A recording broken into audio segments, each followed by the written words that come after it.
All right, as promised, page number 7, dihybrid cross is the last problem on the page. So we'll go through it. Dihybrid crosses are indeed more complicated than a monohybrid cross. In a dihybrid cross, so what makes them different in a dihybrid cross, okay, is di referring to the fact that now we have two traits.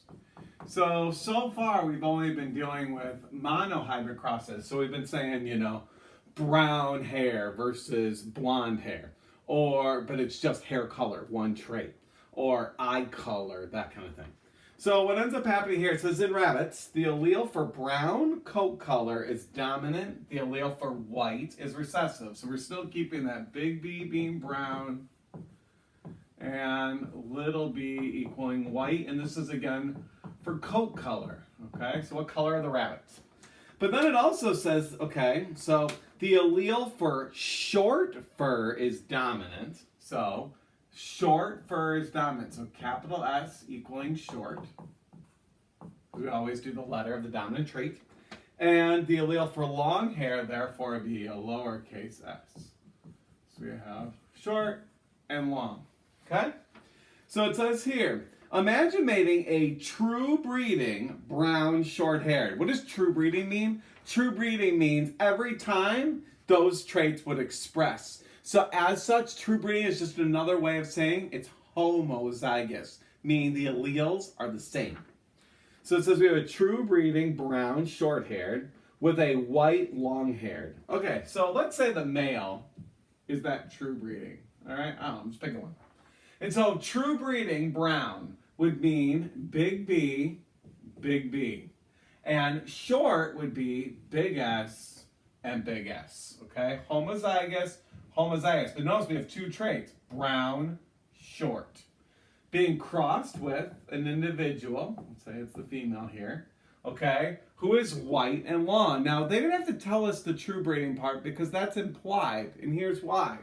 In order to be white, could only be little b, little b. And in order to be long, could only be little s, little s. Remember, recessive traits have to be homozygous to present themselves phenotypically, meaning this is the genotype, the phenotype is what do they look like, right? All right, so what ends up happening here is it says use a Punnett square to figure out the phenotypic and genotypic ratios. And so I use a little bit of math here. So in math, you've learned this. FOIL, right? First, outside, inside, last. And what I do is I do the exact same thing here when I'm creating my Punnett square. See, this Punnett square is 4 letters, 1, 2, 3, 4, times 4. And so what we're going to end up with is we're going to end up with a really complicated or larger Punnett square because 4 times 4 is 16. So we have to create a Punnett square that represents just that. Okay? And so what ends up happening is we have to put this organism here and this organism here, and here's how we figure it out. You see, we have big B, big S, don't we? Well, out of our B's, which one is the first letter? This big B and this big S. So there's the F first. Then, so you have a big B and a big S.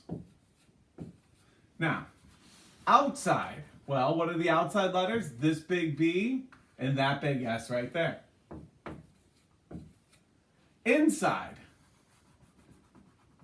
Well, the inside letters are that big B right there and that big S. And then lastly, right, is indeed last. So what is the last of the B's? That one. The last of the S's is that one. So first, outside, inside, last. Big B, big S. All the same. Same thing happens here with little b, little s. So the first of our B letters, first, is a little b and a little s. Then what ends up happening? Outside letters. This little b is the outside, that little s is the outside. Inside. Well, what are the inside letters? This little b, that little s.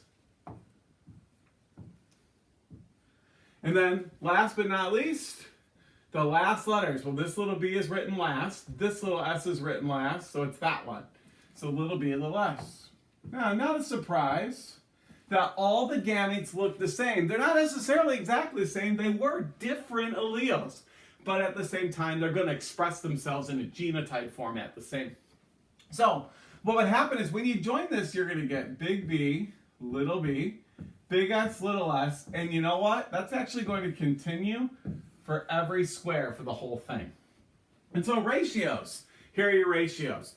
Genotypic ratio, the GR. You know what I always write on something like this? All. And what are the letters? They're all going to be big B, big S, little s. All of them. Okay?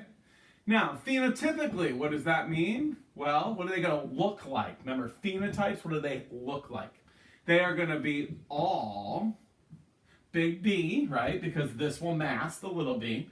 Heterozygous, you're going to have big B, which big B was brown. And heterozygous for S, big S, is short. Therefore, they will all be brown and short. Now, we are going to re-examine or revisit dihybrid crosses in a later video, okay? So I don't expect you to have an expertise on this, but that is how you do the very last problem on page 7.